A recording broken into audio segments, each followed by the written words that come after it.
TFLev is brought to you by Flow Charger, maker of reliable, high-quality charging stations for your electric vehicle. Hey everybody, so we've got some really big news surrounding Tesla and an enormous recall that is underway. That's right. They just issued a voluntary recall for their full self-driving beta system, and this is a recall that affects 362,758 cars.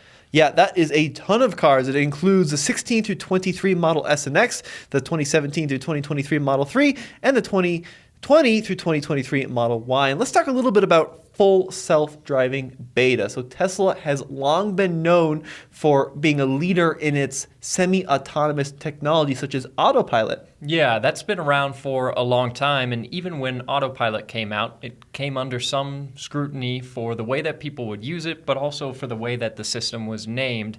And it's sort of a similar thing here because the name full self-driving, you could argue, is a bit of a misnomer. Now, autopilot was initially developed to be a hands-on, paying attention system for the highway. So it incorporated a couple of different technologies: adaptive cruise control, which would modulate vehicle speed relative to traffic in front of the car. Yeah. And then, of course, auto steer, which you still have to have your hand on the wheel, but the vehicle would guide itself through the lanes and keep you traveling in a safe direction. Now, full self-driving beta launched a little while ago and brought a lot of that functionality into city driving situations and urban driving situations. But at first, you had to complete a number of requirements in order to be able to receive this beta version, something called the safety score. Yeah, that's right. Initially, the car's sensors would be able to monitor your driving and judge whether or not you are a safe enough driver to have access to this full self-driving beta system. Now, it is very much worth noting that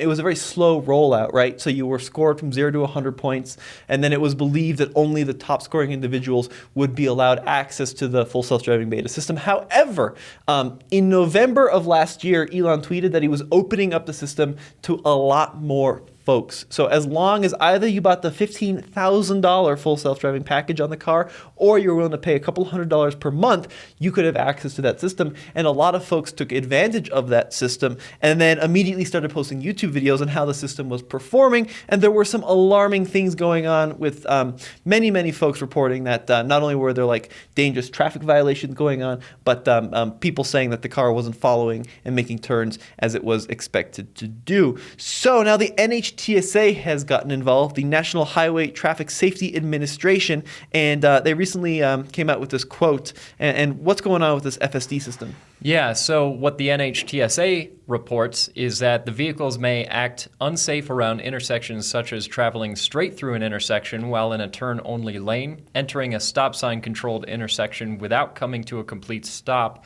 or proceeding into an intersection during a steady yellow traffic signal without due caution.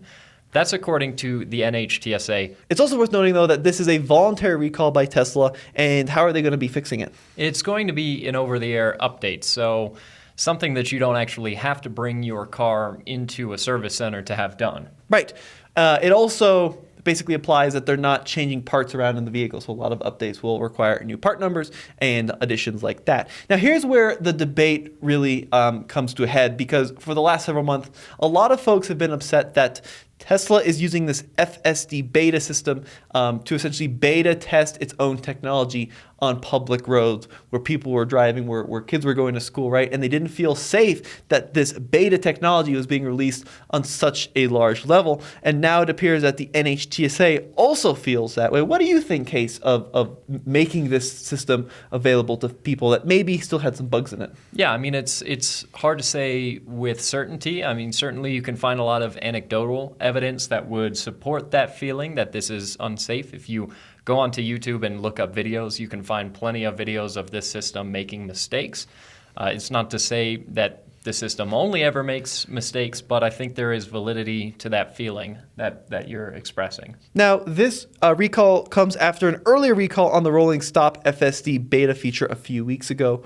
So, there is some precedent here, and it's also worth noting the way that Tesla has been promoting this is as a beta functionality, right? So they're not calling it complete, done, 100%. They're calling it a beta, but they're rolling it out in such a way where just about anyone with $199 a month can actually get this functionality and put it to use. Now, there are a lot of other OEM manufacturers, a lot of other car companies working on self-driving technology. We've seen technology from General Motors, right? Yes, Super Super Cruise, Cruise. which is a hands-off system, eyes on the road, feet off the pedals, but hands-off on mapped highways. It will, not only follow the lane, but can change lanes, right, and help you get to your destination without a lot of intervention. Yeah, and it's a really capable system as well. But like you mentioned, it's on mapped highways, which is a way different situation than this system driving around city streets. There's a lot less going on. There's not as many intersections. There aren't as many pedestrians, potential issues that you might have with the car not reacting in the way that it should based on its system. So something like Super Cruise being on a mapped highway, it's proven to be a pretty reliable system. And then there's another system out there that is also really impressive from Mercedes. Right. So when you go and check out autonomous functionality, it's not just no autonomy and a lot of autonomy. It's actually ranked on a scale from level 1 to level 5. We're currently on level 2, which is basically like Super Cruise, right, where you could have hands off but still eyes on. You have to be paying attention. Well, Mercedes was the first manufacturer to receive level 3 certification, which is hands off, eyes off, under certain situations. So the car will actually drive itself. And this is very exciting. Now, they're only launching it in a couple of states. Case we'll get into that in a second.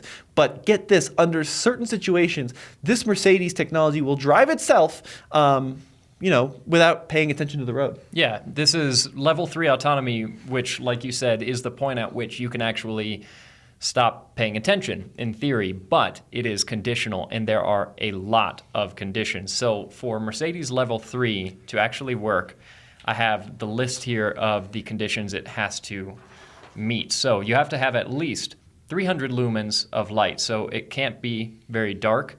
You have to have fair weather. You can't have inclement weather, rain, snow, anything like that. Also has to be warmer temperatures so that the sensors and everything are working at their best.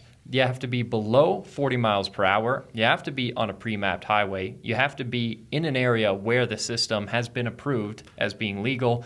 And you have to have a lead car in front of you for your vehicle to follow. So there are a lot of conditions for Mercedes to meet this level 3 requirement. It's impressive that they've been able to make a vehicle that has been approved for that.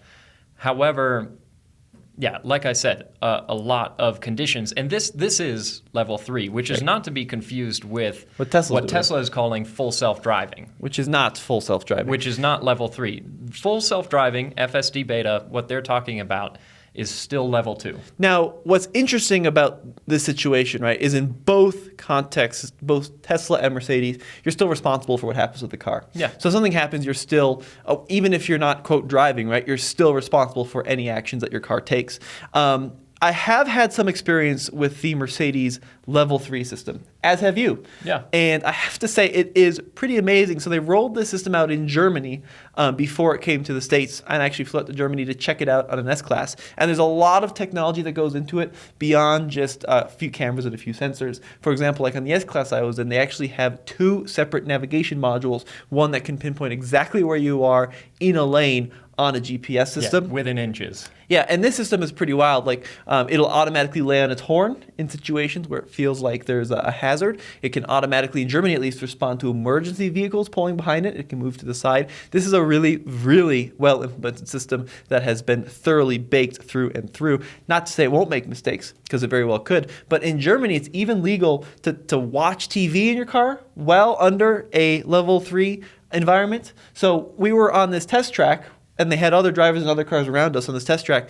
But yeah, the engineer next to me said, you can do whatever you want. You can, for example, watch a show on the center screen. You can be on your phone. You can be texting. You could be texting. That's literally what he said. Yeah. And he even said, well, it was Germany, and there was this weird show about of someone giving birth on the show, which was on the screen, which was very weird. But yeah, the only thing that he said you can't do is you can't fall asleep. Yeah. So it has sensors, and if it senses that you've fallen asleep, it will actually attempt to wake you up and then pull over. Because again, I mean, as many conditions as there are for this Mercedes Level 3 system to work, at some point you will hit a point at which you have to then resume control. So you can't check out completely. You can't crawl into the back seat and have a nap. Yes, you can't leave the seat. There's weight sensors Yeah. in the seat. But let's go back to this FSD beta recall. We're talking a huge number of vehicles, and we don't know the specifics on what that over-the-air update is going to entail. When we do, we can fill you up on that information over at tflcar.com. But if you had to predict, how is Tesla going to resolve these issues? Is it going to be a small software patch? Are they going to remove access from all consumers? What do you think they're going to do? I mean, I would imagine that they're going to get a lot of blowback if they remove access. But I mean, even temporarily, you would imagine they'd have to do something to that effect, because it's not just one problem that they're facing. You know, earlier, a few weeks back, there was that rolling stop issue. That's one problem for them to patch. This is multiple issues, and actually, not even in that quote that we read from NHTSA, there's also reports of potential issues with changing speed limits. So Right. a lot of things that Tesla has to work through here, from the NHTSA's report, at least, that doesn't seem that easy to address. Now, this the full self-driving thing is very challenging. There's many companies putting billions of dollars into evolving it and developing it. But be sure to let us know what you folks think in the comment section below. And as always, this has been Tommy. And Case. We'll see you in another episode of TFL EV.